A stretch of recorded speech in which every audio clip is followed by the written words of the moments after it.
చూసినావా అని మన అదృష్టం 100 రూపాయలు పెట్టి లాటరీ కొంటే 5 కోట్లు వచ్చినాయి. గట్ల ఉండాలి అదృష్టం అంటే. అవే 5 కోట్లు నీకు వస్తే నువ్వు చేస్తావు. ఈ పాలతు మాటలు బంద్ చేసి పోయి చదువుకోపో. నువ్వు ఇదేం చెప్తావు? అయ్యో వాడు ఏదో అడిగిండు చెప్తే ఏమైతుంది? ఏంది వానికి చెప్పేది నీకు చెప్పి నేను వచ్చినందుకంట ఆ మాట. ఇప్పుడు ఏం కొంప మునిగిపోతాంది చెప్తే చెప్పరాదు. సరే చెప్తా. 5 కోట్లు వస్తాయి.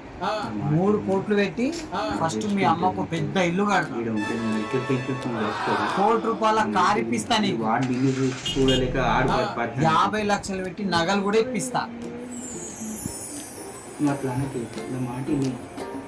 మిగిలిన 50 లక్షలల్లా 45 లక్షలు నీ పేరు మీద ఫిక్స్డ్ డిపాజిట్ చేపిస్తా. సూపర్ నాన్న.